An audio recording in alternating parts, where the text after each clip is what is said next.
शैली ने अपने घर वालों के खिलाफ जाकर विक्की से शादी की थी। विक्की और शैली की दोस्ती कॉलेज से हुई थी। दोनों के कॉलेज आसपास ही थे और अक्सर कॉलेज के सामने वाले पार्क में दोनों का मिलना जुलना हो जाता था और दोनों एक दूसरे को पसंद करने लगे। शैली होटल मैनेजमेंट का कोर्स कर रही थी और विक्की सॉफ्टवेयर इंजीनियरिंग का। दोनों की पढ़ाई पूरी हो चुकी थी और दोनों की जॉब लग गई थी। इस बीच दोनों ने निश्चय कर लिया था एक दूसरे से शादी करने के लिए। विक्की के घर वालों को कोई खास ऐतराज नहीं था क्योंकि उसके घर वाले बहुत अमीर थे और किसी को किसी की ज़िंदगी से कोई मतलब नहीं रहता था। सब अपने मनमर्जी के मालिक थे। लेकिन शैली के मम्मी पापा, समाज, परिवार, इन सबको साथ में लेकर चलने वाले एक मध्यम वर्गीय परिवार से ताल्लुक़ रखते थे और चाहते थे कि शैली की शादी उनकी मर्जी से उनके जात बिरादरी के लड़के से हो। लेकिन शैली अपनी जिद पर अड़ गई कि वह विक्की से ही शादी करेगी। शैली के पापा को जब लगा कि शैली किसी भी कीमत पर नहीं मानने वाली तो उन्होंने उसे यहाँ तक बोल दिया कि तू क्या जानती है विक्की के बारे में। अमीर घर का बिगड़ा लड़का है, कल को तुझे इस्तेमाल करके छोड़ देगा। शादी बराबरी वालों में करनी चाहिए। लेकिन शैली को कुछ भी समझ में नहीं आ रहा था और उसका कहना था कि वह और विक्की लगभग बराबर कमाते हैं और माँ बाप की धन दौलत से हमें क्या लेना देना। माँ बाप की धन दौलत से हमें क्या लेना देना। विक्की मुझे बहुत प्यार करता है और मेरे लिए कुछ भी कर सकता है। 5 साल के प्यार के लिए तू 25 साल से प्यार करने वाले माँ बाप की बात नहीं मान रही है। लेकिन शैली नहीं मानी तो माँ बाप ने भी शैली को उसके हाल पर छोड़ दिया और उससे कहा, तुझे विक्की से शादी करनी है तो हमारा तुझसे कोई नाता नहीं रहेगा और ना ही आज से तेरे कोई माँ बाप और छोटी बहन है। हमने तुझे बचपन से लेकर आज तक सब कुछ देने की कोशिश की है और तुझसे सिर्फ एक चीज़ मांगी थी कि हमारी इज्जत पर कभी आंच नहीं आने देना। लेकिन तुमने आज अपना वह वादा भी तोड़ दिया। शैली ने बोला, मम्मी पापा, आप लोग किस जमाने में जी रहे हैं। मैं कोई विक्की के साथ भाग नहीं रही हूँ, मैं उसके साथ शादी कर रही हूँ। इससे आपकी इज्जत पर कोई दाग नहीं आएगा। विक्की बहुत अच्छा लड़का है और अपने पैरों पर खड़ा है, अच्छे घर परिवार से है। आप लोग फालतू में इतना बखेड़ा कर रहे हैं। खैर, ना शैली को मानना था और ना ही उसके माता पिता को मानना था, तो शैली ने अपनी मर्जी से विक्की के साथ शादी कर ली और शैली अपने माता पिता और छोटी बहन से सारे रिश्ते नाते तोड़ लिए। शैली को लगा था कि मम्मी पापा का गुस्सा कुछ दिनों के बाद ठंडा हो जाएगा, इसलिए वह भी अपनी शादीशुदा जिंदगी में खुश थी। इस तरह से शैली की शादी को करीब 2 साल बीत गए।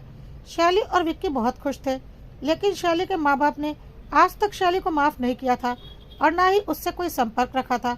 लेकिन शैली विक्की के साथ बहुत खुश थी, बहुत प्यार करते थे दोनों एक दूसरे को और अपने निर्णय पर उसे कोई पछतावा नहीं था। सब कुछ बहुत अच्छा चल रहा था। शैली बस यही सोचती थी कि जिस दिन भी मम्मी पापा उसकी यह खुशनुमा ज़िंदगी देखेंगे, उन्हें ज़रूर एहसास होगा कि मैंने कोई गलती नहीं की है। शैली अब एक बच्चा करना चाहती थी क्योंकि शादी को 2 साल हो चुके थे। विक्की ने बोला, हाँ, अगर तुम मेंटली बच्चे के लिए प्रिपेयर हो तो हम बच्चा कर सकते हैं। शैली ने बोला, हाँ, अब 2 साल हो गए, बच्चों के बारे में तो हमें सोचना चाहिए। 2-3 महीनों के बाद शैली अब गर्भवती थी और बहुत खुश थी। विक्की भी बहुत खुश था कि उसकी संतान आने वाली है और शैली अपना बहुत ख्याल भी रखती थी। विक्की भी शैली का बहुत ख्याल रखता था। दोनों कोई रिस्क नहीं लेना चाहते थे। लेकिन पता नहीं एकाएक क्या हुआ कि शैली का गर्भपात हो गया। शैली को कुछ भी समझ में नहीं आया, ऐसा कैसे हो गया। डॉक्टर ने बोला, ऐसा कभी कभी हो जाता है। शुरू के 3 महीने बच्चा पेट में सही से स्टेबल नहीं रहता, बहुत ख्याल रखने की ज़रूरत होती है, इसलिए थोड़ी सी भी लापरवाही से अक्सर ऐसा हो जाता है। कोई चिंता की बात नहीं, सब कुछ ठीक हो जाएगा और शैली कुछ महीनों के बाद फिर से माँ बनने की तैयारी कर सकती है। शैली और विक्की अब घर आ चुके थे। शैली बहुत उदास थी। उदास तो विक्की भी था, लेकिन वह शैली को हौसला दे रहा था कि सब कुछ ठीक हो जाएगा, अगली बार हम और भी ज़्यादा ध्यान रखेंगे। शैली को इस बात की संतुष्टि थी कि विक्की उसका इतना ख्याल रखता है और उसे अपना जीवन साथी चुनने के लिए खुद पर गर्व महसूस हो रहा था। और वह सोच रही थी कि अगर उसके मम्मी पापा आज यहाँ होते तो उन्हें समझ में आता विक्की उससे कितना प्यार करता है और वह भी मेरे फैसले से बहुत खुश होते। शैली को कुछ दिनों के लिए डॉक्टर ने आराम करने के लिए कहा था, इसलिए शैली ने 1 महीने की छुट्टियां ले ली थी ऑफिस से और घर में ही आराम कर रही थी। लेकिन अभी भी 1 महीने के लिए वर्क फ्रॉम होम ले लिया था। विक्की शैली का पूरा ख्याल रख रहा था।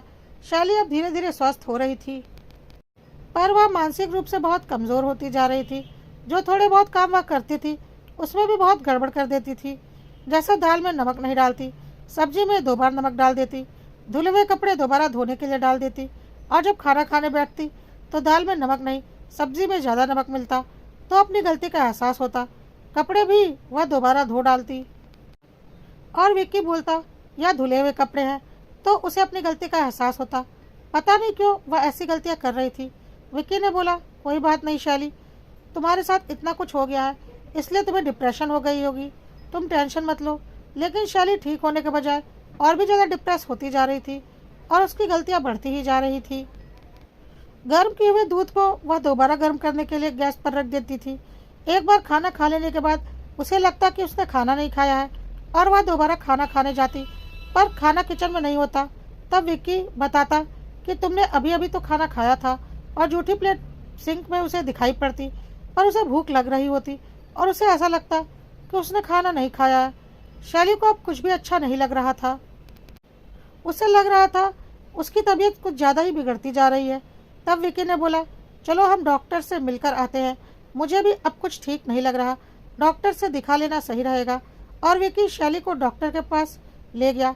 डॉक्टर ने शैली की अच्छे से जांच पड़ताल की और उससे काफ़ी क्वेश्चन पूछे, जिसका जवाब शैली ने ठीक ठाक से बताया और डॉक्टर को सब कुछ नॉर्मल ही लगा। डॉक्टर ने बोला कि घबराने की कोई बात नहीं है, ऐसी कोई बड़ी बात नहीं है, शैली का अबॉर्शन हुआ है, शायद यह बात वह भूल नहीं पा रही इसलिए उससे यह गलतियां हो रही है, कोई घबराने की बात नहीं है। मैं कुछ मल्टीविटामिन और नींद की गोलियां लिख देता हूँ, नींद अच्छी आएगी तो खुद ही उसकी तबीयत में सुधार आएगा और ऐसी कोई खराबी तो मुझे दिख नहीं रही। यह बात सुनकर विक्की और शैली को बहुत तसल्ली हुई और वह घर आ गए। शैली ने भी सोचा कि सही बात है, उसे आराम की ज़रूरत है और उसने दवाइयाँ शुरू कर दी। लेकिन शैली की हालत में कोई सुधार नहीं हो रहा था, अभी भी उसके हालात वैसे ही थे। सुबह शैली सोकर उठी तो उसने विक्की से 1 कप चाय मांगी। विक्की ने बोला शैली ज़्यादा चाय पीना अच्छी बात नहीं। शैली ने बोला अभी तो मैं सोकर उठी हूँ, मैंने चाय पी ही कहाँ है। तो विक्की ने बोला शैली तुम फिर भूल गई हो, तुम सोकर उठ चुकी हो, नहा चुकी हो, उसके बाद तुमने ही 2 कप चाय बनाई थी और तुम चाय पीकर दोबारा थोड़ी देर के लिए लेटी थी। इस पर शैली को कुछ भी याद नहीं आया। उसने बोला ऐसा नहीं हो सकता, मैं अभी सोकर उठी हूँ, इतना भी मैं नहीं भूल सकती। विक्की ने बोला शैली प्लीज़ शांत रहो और अपने दिमाग को काबू में रखो, तुम दोबारा सोई थी। पर शैली को अजीब सा लग रहा था। वह बाथरूम में गई तो उसने देखा उसने नहाकर अपनी नाइटी और अंडरगारमेंट्स धोकर बाथरूम में रखे हुए थे, मतलब कि वह सच में नहाई थी। उसने सिंक में देखा वहाँ 2 कप जूठी चाय पड़ी हुई थी, मतलब उसने चाय भी पी थी। अब तो शैली को और भी टेंशन होने लगी कि वह इस हद तक कैसे भूलने लगी है। वह कब उठी, कब नहाई, कब उसने चाय पिया, उसे कुछ भी याद नहीं। खैर उसने सोचा अब तो वह दवाइयाँ ले रही है, धीरे धीरे सब कुछ ठीक हो जाएगा। लेकिन कुछ भी ठीक नहीं हो रहा था। एक दिन शैली ने दोपहर में विक्की से बोला विक्की आज कुछ बाहर का खाने को मन कर रहा है, प्लीज़ पिज्ज़ा मंगवाते हैं। विक्की ने बोला शैली तुम क्या बोल रही हो, अभी 1 घंटे पहले ही तो पिज्ज़ा मंगवा कर खाया है तुमने। शैली ने बोला नहीं विक्की ऐसा कैसे हो सकता है। विक्की ने बोला शैली तुम फिर भूल गई हो, तुमने कुछ देर पहले ही पिज्ज़ा खाया है। और शैली ने बोला अगर ऐसा होता तो मुझे इतनी ज़ोर की भूख थोड़ी ना लग रही होती। विक्की ने बोला क्योंकि तुम्हारा दिमाग यह मान रहा है कि तुमने कुछ भी नहीं खाया है। विक्की ने शैली को उसका फ़ोन उठाकर दिखा दिया। शैली के फ़ोन से ही पिज़्ज़ा ऑर्डर किया गया था और फ़ोन तो शैली के पास ही था। विक्की ने बोला देखो तुमने खुद ही अपना फेवरेट चीज़ पिज़्ज़ा ऑर्डर किया है। और फिर किचन में पिज़्ज़ा का पैकेट भी दिखाया। शैली को समझ में नहीं आ रहा था कि वह इस हद तक कैसे भूलती जा रही है। अब तो शैली को लग रहा था कहीं वह पागल तो नहीं हो रही। शैली बहुत टेंशन में आ चुकी थी। डॉक्टर सब कुछ नॉर्मल बता रही थी, लेकिन शैली को कुछ भी नॉर्मल नहीं लग रहा था। विक्की भी काफ़ी परेशान हो गया था कि आखिर शैली को क्या हो गया है। शैली ने बोला एक काम करती हूँ, ऑफिस वापस ज्वाइन कर लेती हूँ, घर में रहते रहते दिमाग और ख़राब हो रहा है।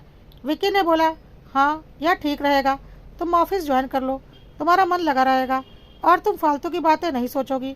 शैली ने अगले दिन से ऑफिस जाना शुरू कर दिया, लेकिन अब तो शैली ने और भी गड़बड़ करनी शुरू कर दी। वह ऑफिस की ज़रूरी फाइल्स और डॉक्यूमेंट्स अपने लैपटॉप से डिलीट कर देती थी, गलत प्रेजेंटेशन सबमिट कर देती थी ऑफिस ग्रुप में काम की बातों की जगह कभी कभी जोक्स भेज दिया करती थी, जिसकी वजह से उसे अच्छी खासी डांट ऑफिस से पड़ रही थी। और शैली को समझ में नहीं आ रहा था कि वह यह सब कुछ कब और कैसे कर देती है। अब तो शैली की और भी मुसीबतें बढ़ गई थी। शैली का कोई दिन ऐसा नहीं जाता था कि ऑफिस में कोई गड़बड़ी ना करती, जिसकी वजह से उसे ऑफिस से भी अल्टीमेटम मिल चुका था कि यह उसका लास्ट चांस है। अगर उसने खुद में सुधार नहीं लाया तो उसे नौकरी से निकाल दिया जाएगा, क्योंकि इससे ऑफिस का नुकसान हो रहा है। शैली बहुत ज़्यादा डिप्रेस होने लगी थी और फिर एक बार डॉक्टर के पास गई और उन्हें बताया कि वह ऑफिस के ग्रुप में कुछ भी गलत मैसेज सेंड कर देती है और काम के डॉक्यूमेंट्स डिलीट कर देती है और उसे कुछ भी याद नहीं रहता कि वह कब और क्यों ऐसा करती है। डॉक्टर ने बोला, या तो कोई गंभीर मानसिक बीमारी के लक्षण लग रहे हैं जो कि पकड़ में नहीं आ रहे, क्योंकि बात अब काफ़ी आगे बढ़ रही है। मुझे तो सब कुछ नॉर्मल लग रहा है। अब एक काम हो सकता है, आप किसी साइकेट्रिस्ट से मिलो, वही आपकी समस्या का समाधान कर सकते हैं। और डॉक्टर ने एक साइकेट्रिस्ट का एड्रेस शैली को दे दिया। शैली साइकेट्रिस्ट के नाम से बहुत डर गई कि सब कुछ ठीक ठाक था। अचानक यह सब कुछ क्या हो गया। विक्की भी बहुत परेशान हो गया और बोल रहा था, पता नहीं हमारे परिवार को किसकी नज़र लग गई। पहले हमने अपना बच्चा खोया और फिर उसके बाद से तुम्हारी ऐसी हालत होती जा रही है। हम दूसरे बच्चे के बारे में भी सोच नहीं सकते। पहले तुम्हारा ठीक होना ज़रूरी है। मुझे तो लग रहा था कुछ दिनों में तुम नॉर्मल हो जाओगी, पर तुम्हारी प्रॉब्लम तो बढ़ती ही जा रही है। शैली विक्की के गले लगकर रोने लगी और बोली, प्लीज़ विक्की, कुछ भी करो, मुझे ठीक कर दो। मैं पागल नहीं होना चाहती, मैं पागल खाने में नहीं रहना चाहती। पता नहीं साइकेट्रिस्ट क्या बोलेगा। यह सब कुछ क्या हो रहा है। विक्की ने बोला, शैली ऐसा कुछ भी नहीं होगा, मैं ऐसा कुछ होने ही नहीं दूंगा। डॉक्टर कुछ भी बोलेगा, तुम हमेशा मेरे साथ रहोगी। यह सब कुछ बोलकर विक्की ने शैली को दिलासा दिया। अगले दिन विक्की और शैली ने साइकेट्रिस्ट से अपॉइंटमेंट ली थी, लेकिन साइकेट्रिस्ट को किसी जरूरी काम से 1 महीने के लिए विदेश जाना पड़ा, इसलिए अब 1 महीने बाद ही साइकेट्रिस्ट से मिलना हो पाता। शैली बहुत ज़्यादा परेशान हो चुकी थी और ऑफिस से दोबारा छुट्टी ले चुकी थी, लेकिन वर्क फ्रॉम होम कर रही थी। लेकिन अभी भी शैली से वही सारी गलतियां तो हो ही रही थी और शैली को यकीन हो गया था कि जल्द ही उसकी जॉब भी चली जाएगी। शैली पूरी तरह से टूट गई थी। फिर उसे अपने मम्मी पापा की याद आई, और जब बच्चे बहुत ज़्यादा मुसीबत में होते हैं तो माँ बाप ही उन्हें अपना सबसे बड़ा सहारा लगते हैं। शैली ने डरते डरते अपनी मम्मी को फ़ोन लगाया। उधर से शैली की मम्मी ने फ़ोन उठाया। शैली मम्मी की आवाज़ सुनकर रोने लगी। शैली की आवाज़ उसकी मम्मी ने पहचान ली और बोली, क्या हो गया बेटा, तू रो क्यों रही है।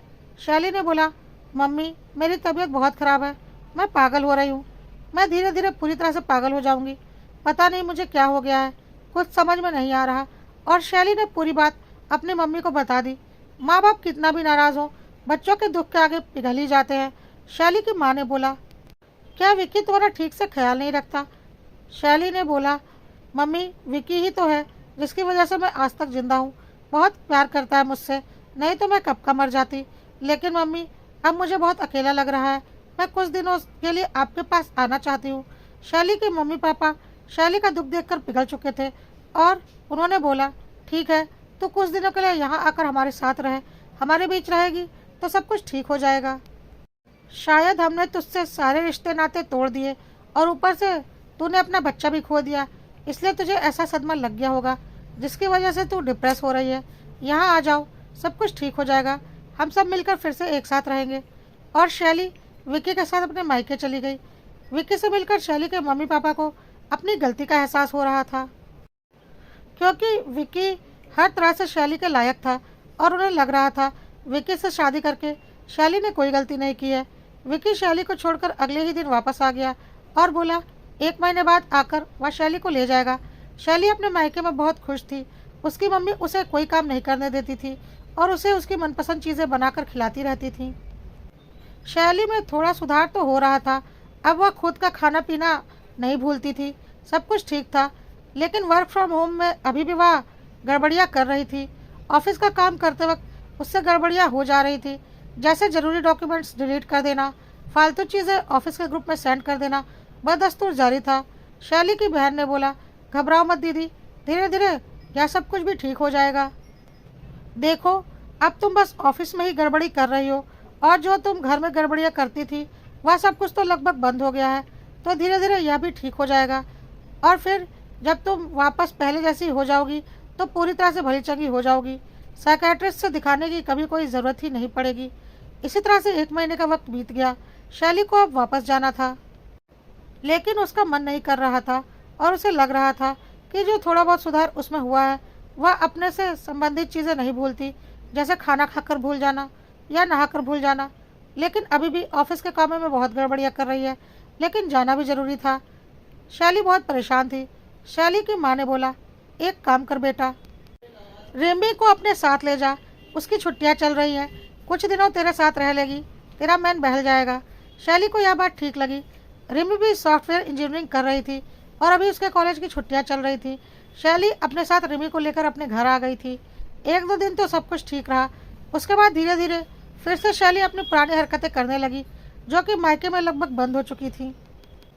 अब वह फिर से चाय पीकर भूल जाती या ब्रश करके भूल जाती कि उसने ब्रश कर लिया है और दोबारा ब्रश करने लगती। शैली ने परेशान होकर रिमी और विकी से बोला, देखो फिर से वही सारी परेशानियां वापस आ गई। मुझे तो लगता है मैं पागल ही हो जाऊंगी, पता नहीं मेरे नसीब में क्या लिखा है। विकी ने बोला, अब हमारे पास कोई चारा नहीं है, चलो हम डॉक्टर से दिखाई लेते हैं, साइकेट्रिस्ट भी आ चुके हैं, मैं अपॉइंटमेंट ले लेता हूँ। तब तक शैली के ऑफिस से फ़ोन आया और उससे बोला गया कि आपको 1 महीने की नोटिस दी जाती है, आप कहीं और अपने जॉब का इंतज़ाम कर लीजिए, क्योंकि आप लगातार गलतियों पर गलतियां किए जा रही हैं। अब तो शैली को और भी अधिक टेंशन हो गई। शैली ने अपने ऑफिस का मेल चेक किया तो उसने बहुत ज़रूरी मेल सेंड ही नहीं किए थे और फालतू के मेल सेंड कर दिए थे। ऑफिस के ग्रुप में भी उसने फालतू के जोक्स सेंड किए थे और ज़रूरी प्रेजेंटेशन डिलीट कर दी थी। शैली ने बोला, यह तो होना ही था, क्योंकि मैं पागल जो हो रही हूँ। अब तो साइकेट्रिस्ट से दिखाने के अलावा मेरे पास कोई चारा नहीं है। तब तक पिज़्ज़ा वाला पिज़्ज़ा लेकर आ गया। विकी ने कहा, अरे अभी तो सबने दोपहर का खाना खाया है, यह पिज़्ज़ा किसने ऑर्डर कर दिया? और किसने किया होगा? मैंने ही किया होगा, और मुझे कुछ याद तो है नहीं। कहकर शैली ने अपना फ़ोन चेक किया तो सच में पिज़्ज़ा शैली ने ही ऑर्डर किया था। रिमी ने बोला, लेकिन दीदी ऐसा कैसे हो सकता है? आप और मैं काफ़ी देर से एक साथ बैठे हैं और पिज़्ज़ा 15 मिनट पहले ही ऑर्डर किया गया है। आपने कब ऑर्डर कर दिया? मैंने तो देखा भी नहीं। शैली ने बोला, रिमी यही तो बात है, मैं कब क्या करती हूँ, कैसे करती हूँ, कुछ भी पता नहीं चलता, बस कर देती हूँ। कहकर शैली हंसने लगी और हंसते हंसते उसकी आंखों से आंसू भी आ रहे थे। विकी से यह सब कुछ देखा नहीं गया और उसने शैली को गले लगा लिया और बोला, चिंता मत करो, मैं सब कुछ ठीक कर दूंगा, मैं तुम्हें कुछ नहीं होने दूंगा। और विकी शैली को लेकर साइकेट्रिस्ट के पास चला गया। रिमी घर पर अकेली थी। शैली और विकी को आने में 4-5 घंटे का वक्त लगता, क्योंकि साइकेट्रिस्ट का क्लिनिक काफ़ी दूर था और उसके पास टाइम भी बहुत लगता था, क्योंकि पेशेंट बहुत थे। इसलिए शैली ने पहले ही रिमी से बोल दिया था कि आराम से रहना, हम लोग कम से कम 5 से 6 घंटे के बाद ही आएंगे। रिमी ने बोला, बिल्कुल, आप लोग चिंता मत करो। शैली की रिमी को भी बहुत टेंशन हो गई थी। कुछ घंटों के बाद शैली और विकी साइकेट्रिस्ट से मिलकर आ चुके थे और साइकेट्रिस्ट ने कुछ हल्की फुल्की दवाइयाँ देकर 1 हफ्ते बाद मिलने के लिए कहा था। शैली बहुत टेंशन में थी। रिमी ने शैली को आराम करने के लिए कहा। शैली सो गई। रिमी भी अपने कमरे में चली गई और पढ़ाई करने लगी। रात हो चुकी थी, अब सबको भूख लग रही थी और रिमी बाहर आई और बोला कि मैंने रात का खाना बना दिया था, चलिए सब लोग खा लेते हैं। तो विकी ने बोला, लेकिन शैली ने तो खाना खा लिया है। शैली ने बोला, नहीं विकी, मैंने कब खाना खाया है, मैं तो अभी सोकर उठी हूँ। विकी ने बोला, अभी 10 मिनट पहले तो तुमने खाना खाकर प्लेट सिंक में रखी है, तुमने बोला बहुत ज़ोर की भूख लगी है। शैली ने बोला, नहीं ऐसा कैसे हो सकता है, मैं तो सो रही थी। विकी ने बोला, तुम फिर भूल गई, तुम खाना खाने के बाद दोबारा सो गई थी। लेकिन शैली को बहुत ज़ोर की भूख लग रही थी। तब तक मशीन का अलार्म बजने लगा। शैली ने बोला, इस वक्त कपड़े क्यों धो रहे हो? विकी ने बोला, खाना खाने के बाद तुमने ही कपड़े धोने के लिए डाले थे, यह बात भी तुम भूल गई। शैली ने बोला, रात में कपड़े मैं तो कभी नहीं धोती। विकी ने बोला, अब तुम्हें कुछ याद कहाँ रहता है, कोई बात नहीं, सब कुछ धीरे धीरे ठीक हो जाएगा। तब तक डोरबेल बजी और ग्रॉसरी का सामान आया हुआ था, वह भी बहुत ज़्यादा। शैली ने बोला, यह क्यों इतना ज़्यादा सामान ऑर्डर किया है? तो विकी ने बोला, मैंने ऑर्डर नहीं किया, मैं तो कभी भी ग्रॉसरी ऑर्डर नहीं करता, तुम ही करती हो। शैली ने अपना फ़ोन चेक किया तो ऑर्डर तो हो रखा था। अब तो शैली रोने लगी और बोली, मैं तो सच में पूरी तरह से पागल हो चुकी हूँ, अब मैं कभी भी ठीक नहीं हो पाऊंगी। अब तो मुझे पागल खाने में ही जाकर रहना पड़ेगा। और पता नहीं क्या क्या बोलकर रोने लगी। विकी उसे सांत्वना देने लगा कि सब कुछ ठीक हो जाएगा, लेकिन रिमी चुपचाप खड़ी थी। विकी ने बोला, रिमी अपनी दीदी को समझाओ, देखो यह कितना रो रही है। रिमी ने बोला, बिल्कुल समझाऊंगी, और आज दीदी को समझ में भी आ जाएगा। बस थोड़ी देर रुकिए, आज मैं दीदी को अच्छे से समझा ही दूंगी। दीदी आप टेंशन मत लो, आज मैं आपकी सारी समस्या हल ही कर दूंगी। बस आप थोड़ा इंतज़ार करो। थोड़ी देर के बाद शैली के मम्मी पापा बाहर खड़े थे। मम्मी पापा को देखकर शैली हैरान हो गई। अरे मम्मी पापा, आप लोग यहाँ? और विकी के मम्मी पापा भी तब तक आ चुके थे। अब विकी को लगा उसके मम्मी पापा कैसे आ गए। दोनों के मम्मी पापा ने रिमी से पूछा, हमें अचानक यहाँ कॉल करके क्यों बुलाया? रिमी ने बोला, बहुत ज़रूरी बात है, इसलिए आप लोगों को बुलाना ज़रूरी था। क्योंकि कुछ भी हो, मैं घर में सबसे छोटी हूँ और यहाँ बड़ों का रहना ज़रूरी है। पर हाँ, आज मैं जो बोलने जा रही हूँ सुनकर सबको झटका जरूर लगेगा, पर हाँ, उस झटके के बाद बहुत कुछ ठीक हो जाएगा। सब हैरान हो गए कि यह रिमी क्या बोल रही है। रिमी ने टीवी ऑन किया और अपना फ़ोन टीवी से कनेक्ट कर दिया। टीवी में हर कमरे की फुटेज आ रही थी, जिसे देखकर विकी हैरान हो रहा था। किचन से लेकर बेडरूम, हॉल, यहाँ तक कि वॉशरूम के बाहर तक की फुटेज थी। विकी ने अपने घर में चारों ओर नजर दौड़ाई। हर कोने में सीसीटीवी कैमरे लगे हुए थे। रिमी ने विकी से बोला, हैरान होने की ज़रूरत नहीं है, जब आप लोग साइकेट्रिस्ट के पास गए थे ना, तभी मैंने पूरे घर में सीसीटीवी कैमरे इंस्टॉल करवाए थे, क्योंकि मुझे आपके ऊपर काफ़ी पहले ही शक हो गया था। शक हो गया था? कैसा शक? रिमी, यह तो क्या बोल रही है? शैली ने बोला। तो रिमी ने बोला, दीदी पहले तुम यह फुटेज देखो। तुमने कब खाना खाया है, कब कपड़े धोने डाले हैं और कब ग्रॉसरी ऑर्डर की है। सब लोग फुटेज ध्यान से देखने लगे। शैली चुपचाप अपने बेडरूम में सोई हुई थी। विकी ने खाना निकाला, शैली के पास रूम में गया, वहाँ बैठकर आराम से खाना खाया। फिर प्लेट ले जाकर सिंक में रखी, फिर कपड़े धोने के लिए वॉशिंग मशीन में डाला और फिर ग्रॉसरी ऑर्डर की। सब कुछ विकी ने किया। और फिर शैली उठकर जब खाना मांग रही थी तो विकी ने उससे बोला, तुम खाकर सो गई थी और कपड़े भी मशीन में डाले थे, साथ ही ग्रॉसरी भी ऑर्डर की थी, जबकि शैली ने कुछ भी नहीं किया था। सब कुछ विकी ने किया था और शैली को बेवकूफ़ बना रहा था। अब सबको समझते देर नहीं लगी कि इतने दिनों से शैली के साथ जो कुछ भी हो रहा था वह सब विकी का किया धरा था, और वह शैली को अपनी मीठी बातों में फंसाकर उसे वही दिखा रहा था जो वह उसे दिखाना चाहता था, और शैली खुद को पागल समझ रही थी। रिमी ने आगे बोला, शक तो मुझे काफ़ी पहले ही हो गया था, जब शैली दीदी हमारे पास रहने आई थी। उस वक्त शैली दीदी ना खाना खाकर भूलती थी, ना ही नहाकर भूलती थी, ना ही ब्रश करके भूलती थी। सब कुछ ठीक था क्योंकि विकी जीजू वहाँ नहीं थे। हाँ, उस वक्त सिर्फ गड़बड़ी होती थी तो दीदी के ऑफिस के कामों में। वह ऑफिस के ग्रुप में गलत चीज़ें सेंड कर देती थी और गड़बड़ियाँ करती थी। उसी वक्त मुझे शक हो गया था कि यह सब कुछ दीदी नहीं कर रही है। मैं भी एक सॉफ्टवेयर इंजीनियर हूँ, विक्की जीजू की तरह। और मुझे उसी वक्त समझ में आ गया था कि दीदी का लैपटॉप और मोबाइल दोनों जीजू ने हैक करके रखा हुआ है, और वह वहाँ से उनके लैपटॉप और मोबाइल को कंट्रोल करते हैं और उनके लैपटॉप और मोबाइल से सारे कांड करते रहते हैं। और दीदी को ऐसा लगता है कि वह यह सब कुछ कर रही हैं और भूल जा रही है, जबकि दीदी ने कुछ भी नहीं किया होता। यह सब कुछ विक्की जीजू का काम था। कहकर रिमी ने विक्की का वह लैपटॉप और मोबाइल निकाल कर सामने रख दिया, जिसमें उसने शैली का फ़ोन और लैपटॉप एक्सेस लेकर रखा हुआ था, और वह पूरी तरह से शैली के लैपटॉप और फ़ोन के क्लोन थे, जिन्हें विक्की आसानी से हैंडल कर सकता था। और शैली सोचती थी कि सब कुछ उसने किया है। देख लो दीदी, तुम्हारे पति ने ही तुम्हें पागल साबित करने की कोशिश की है। तुम्हें कुछ भी नहीं हुआ है, तुम भली चंगी हो, तुम कुछ भी नहीं करती हो, पर तुम्हें ऐसा दिखाया जाता है। और तुम जीजू से बहुत प्यार करती हो, उन पर अंधा विश्वास करती हो, जिसका यह सिला दिया है उन्होंने। यह सब कुछ देखकर शैली हैरान थी, और शैली के पापा गुस्से में आग बबूला हो रहे थे। उन्होंने एक जोरदार थप्पड़ विक्की को लगाया और बोला, क्या सोच रखा था तूने? हमारी बेटी अकेली है, हमने उसे त्याग दिया है, तो तू उसके साथ जो दिल में आएगा करेगा?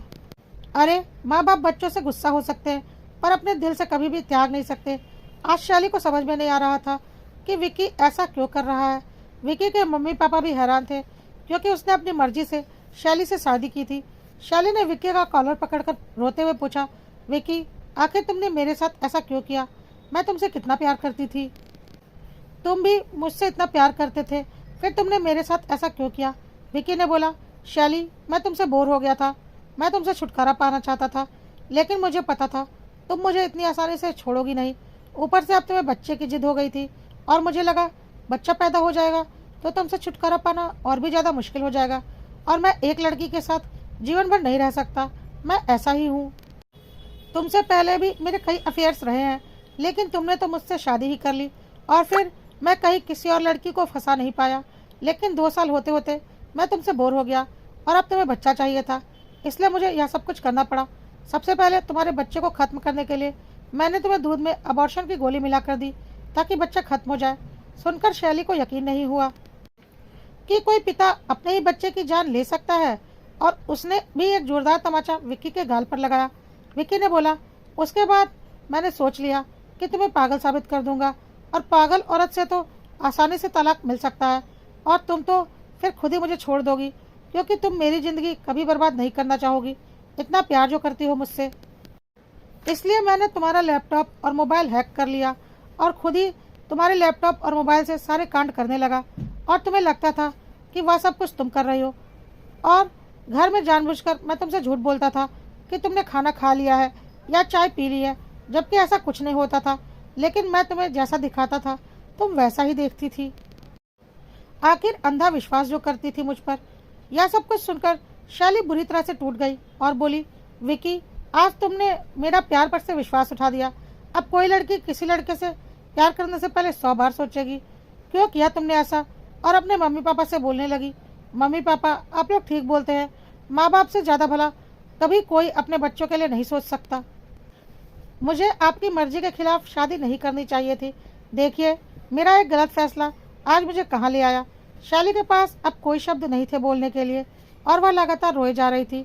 तब तक शैली के पापा ने पुलिस को फ़ोन कर दिया था और पुलिस आ चुकी थी विकी को ले जाने के लिए। पर्याप्त सबूत मिल चुके थे विकी को जेल तक पहुंचाने के लिए। विकी के मम्मी पापा चुपचाप खड़े थे क्योंकि उन्हें भी यकीन नहीं हो रहा था कि उनका बेटा इस हद तक घटिया हरकत कर सकता है। और शैली की मम्मी शैली को समझा रही थी, कोई बात नहीं बेटा, जो हो गया वह हो गया, अब तू घर चल और नए सिरे से अपनी ज़िंदगी शुरू करना।